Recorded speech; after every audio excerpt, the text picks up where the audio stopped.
Bonjour à toutes et à tous, bienvenue à Parlons-en, le podcast audio de la rédaction d'Espace Social Européen. Cette semaine, nous allons parler d'OCAM et j'ai le plaisir d'accueillir dans cette émission le sénateur Xavier Iacovelli, sénateur des Hauts-de-Seine et auteur d'un rapport d'une mission d'information autour des tarifs des OCAM. Monsieur le sénateur, bonjour. Bonjour à vous. Merci d'être rendu disponible et d'accepter de se prêter à ce jeu d'échange, de questions-réponses autour de cette thématique. Je vais être accompagné pour l'occasion par Émilie Guédé, qui est journaliste spécialiste des questions de prévoyance à l'espace social européen. Bonjour Émilie. Bonjour Alexandre, bonjour à tous. Comme je disais, c'est un rapport qui est très attendu sur les questions de tarification des OCAM, mais globalement, plutôt l'évolution des dispositifs proposés par les complémentaires santé. C'est un certain nombre de recommandations sont formulées dans ce rapport. On va y revenir très très rapidement parce que je pense que ça intéresse évidemment nos auditeurs. Mais avant de commencer et de se plonger dans, je dirais, les mains dans le cambouis, monsieur le sénateur, est-ce que vous pouvez nous rappeler un petit peu la genèse de cette mission d'information?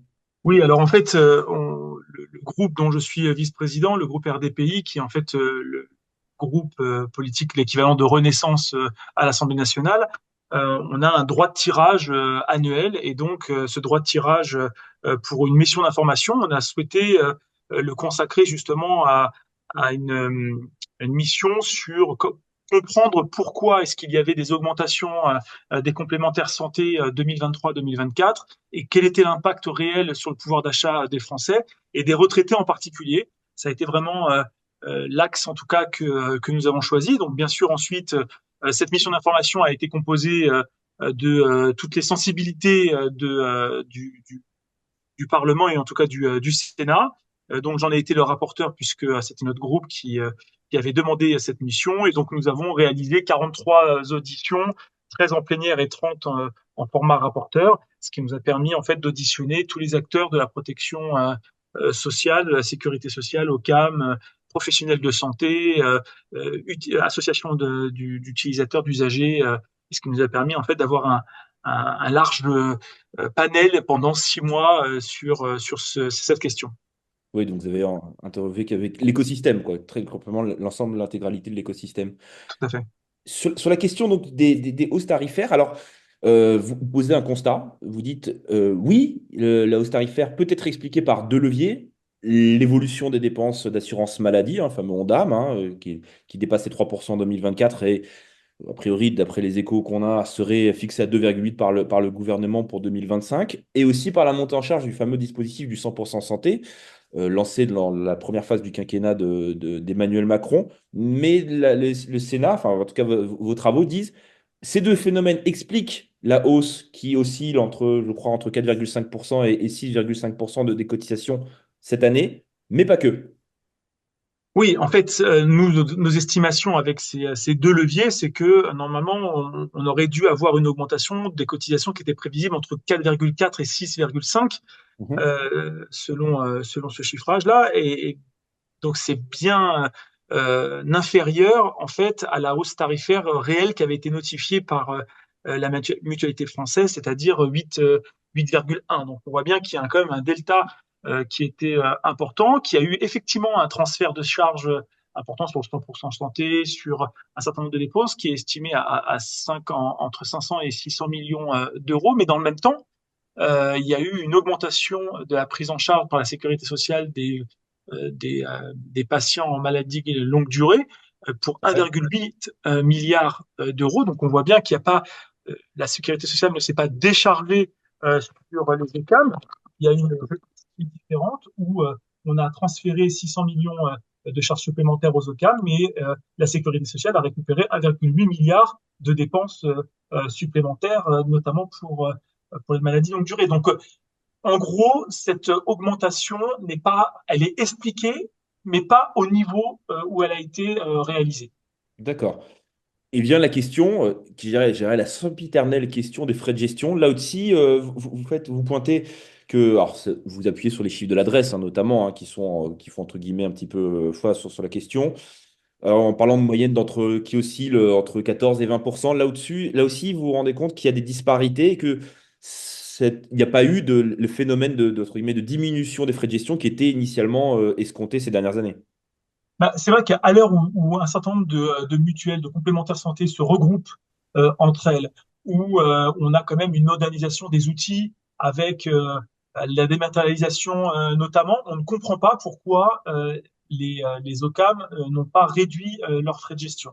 Et c'est vrai qu'un certain nombre de cas, notamment, on a estimé, on a regardé un petit peu les 13, il y a 13 complémentaires santé sur les 100 plus grosses complémentaires qui ont réduit leurs frais de gestion et qui sont descendus en dessous de 12,5%.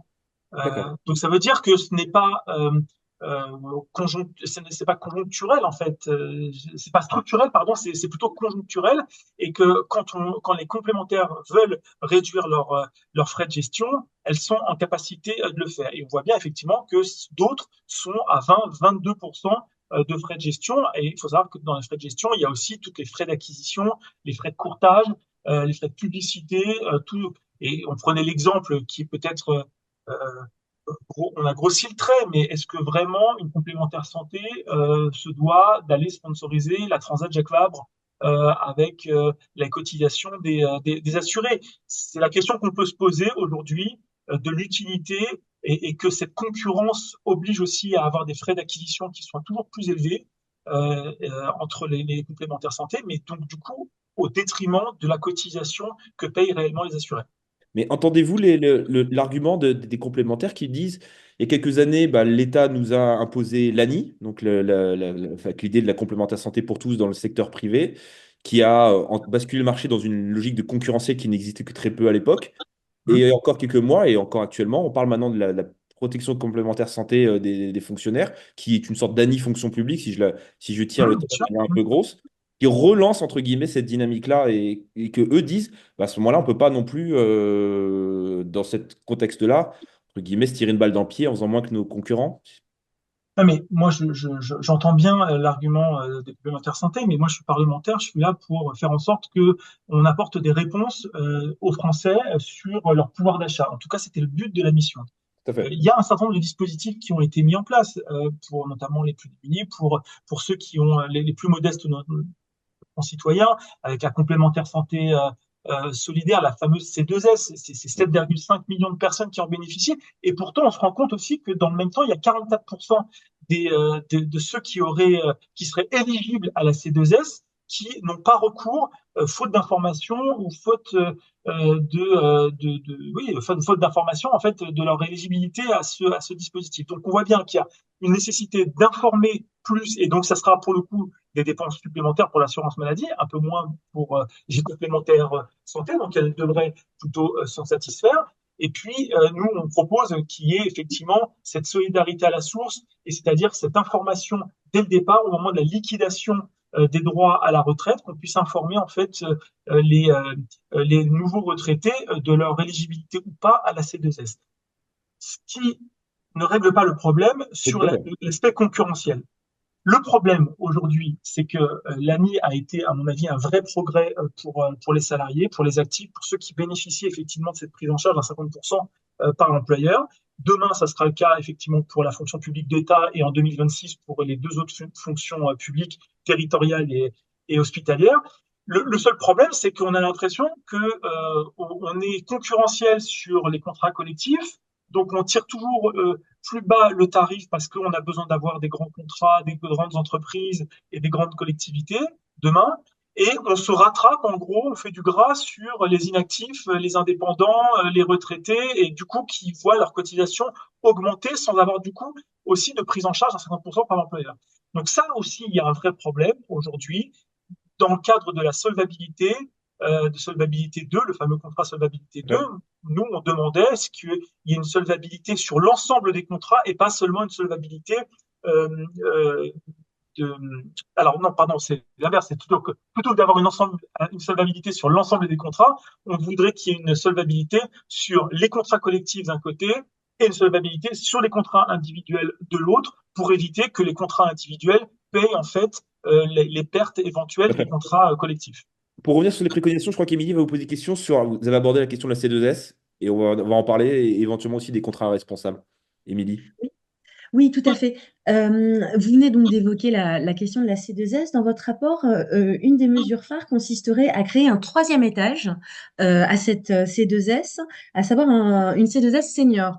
Oui. À qui est-ce qu'elle s'adresserait, cette nouvelle C2S? Alors, À quel senior? aujourd'hui, il y a la C2F, C2S pardon, gratuite qui est donc prise en charge à 100%. Il y a la C2S contributive avec une contribution donc des assurés qui est aux alentours de 1 € par jour. Et l'idée, c'est que on puisse créer un troisième étage, cette C2S, cette 3S en fait, santé solidaire senior, qui puisse être à destination des seniors à partir du moment où ils ont le minimum vieillesse, c'est-à-dire en dessous du minimum vieillesse, il rentrerait dans les autres cadres de la C2S, mais à partir du minimum vieillesse, il pourra avoir accès à la C3S et avec un plafond de ressources qui serait fixé dans le cadre du débat parlementaire et avec les partenaires sociaux notamment. Ça serait dans le cadre d'un décret d'application. Mais l'idée, c'est qu'il y ait une contribution qui soit aux alentours de 2 € par jour. Alors, encore une fois, c'est un objectif. On est sur un rapport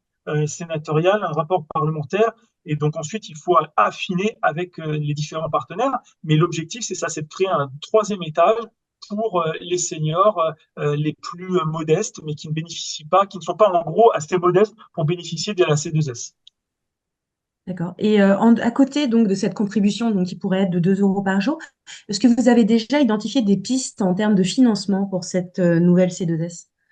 Non, pour l'instant, on n'en est pas sur l'aspect financement. Nous, on était sur les recommandations, sur la nécessité de gagner du pouvoir d'achat pour les retraités en particulier. Ensuite, sur la question du financement, forcément, il y aurait une refonte globale sur les cotisations à voir entre les actifs euh, et, euh, et les inactifs, sur les contrats collectifs, contrats individuels, et avec une contribution peut-être supplémentaire, notamment sur les entreprises. Mais ça, pour le coup, c'est le débat parlementaire qui fixera et qui ira plus loin. Et notamment, moi, ce que je souhaite, c'est que le gouvernement puisse s'en saisir. Aujourd'hui, la présidente de cette mission d'information est maintenant ministre déléguée auprès du Premier ministre sur la coordination gouvernementale. Donc, Tout à fait. vous voyez qu'on a peut-être bon espoir que notre rapport et les recommandations que nous avons écrites à deux puissent être pris dans le cadre gouvernemental. Et sur le contrat responsable aussi, vous préconisez de le faire évoluer, hein, c'est bien cela? Ça, le contrat responsable, ça a été une vraie demande pour le coup des complémentaires santé aussi qu'on a auditionné, de revoir le cadre du contrat responsable qui aujourd'hui bénéficie effectivement d'une TSA minorée. Et l'idée, c'est qu'on puisse sortir, en fait, qu'on se concentre le contrat responsable sur les besoins réels des assurés, des Français, et qu'on sorte en fait un certain nombre de médecines douces notamment qui pourrait être sous un cadre optionnel avec une TSA à taux normal et non plus minoré, et que chaque Français puisse choisir en fait par rapport à ses besoins des options comment ça, de bien-être ou de médecine douce qui aujourd'hui font partie du cadre du contrat responsable, mais honnêtement, c'est pas l'objectif, quoi. L'objectif du contrat responsable, c'est avant tout de donner un cadre réglementaire pour les besoins réels et les besoins essentiels des assurés. Et alors peut-être une précision, le terme de besoin réel et essentiel, qu'est-ce que ça recouvre exactement? Bah, c'est tout ce qui est hospitalisation, médecine de ville, médicaments, tout ce qu'aujourd'hui le contrat responsable peut proposer. Mais là-dedans, on sort tout ce qui est acupuncture, sophrologue, enfin, ostéo, tout ce qui aujourd'hui n'est pas utilisé par l'ensemble des assurés, mais que pourtant l'ensemble des assurés payent dans le cadre de leur contrat collectif ou individuel. Et D'accord. peut-être une petite précision, puisque je sais que la question a été soulevée. Qu'en serait-il des séances de psychologue en dehors du cadre de mon soutien psy qui sont aujourd'hui intégrées dans ces forfaits médecine douce? Alors, l'idée, c'est justement que l'aspect psychologue ne soit pas considéré comme une médecine douce et que D'accord. ça puisse rentrer dans le contrat responsable. C'était vraiment l'exception que nous mettions dans le fait de sortir la médecine douce. Déjà sur s'appuyer sur mon parcours psy et ensuite sortir bien sûr cela de la médecine douce. Deux petites dernières questions, peut-être, monsieur le sénateur. La première, je crois que dans le rapport, vous pointez qu'il y a quand même grosso modo un défaut de communication, de coordination entre l'assurance maladie obligatoire, la CNAM, la MSA, et les acteurs complémentaires. que justement, entre guillemets, la situation, l'assurer au final, au bout du bout, empathie. Est-ce que il y a des axes d'amélioration là-dessus qui pourraient être poussés un petit peu? Oui, déjà, il y a un manque de communication et de diffusion d'informations d'un côté comme de l'autre. Je pense que l'assurance maladie ne diffuse pas un certain nombre d'informations euh, aux complémentaires, de peur peut-être de l'utilisation à des fins commerciales d'un certain nombre de données de santé. Je pense que là, en ayant un cadre avec la CNIL et vraiment quelque chose de sérieux, on pourrait avoir une diffusion d'informations, ce qui nous permettrait de travailler aussi beaucoup sur la prévention et aujourd'hui de cibler plus les publics qui en ont plus besoin plutôt que de diffuser à l'aveugle un peu un certain nombre d'actes de prévention. Et puis à l'inverse, il y a aussi les complémentaires qui ne diffusent pas d'informations forcément à l'assurance maladie, notamment sur la question de la gestion de la fraude.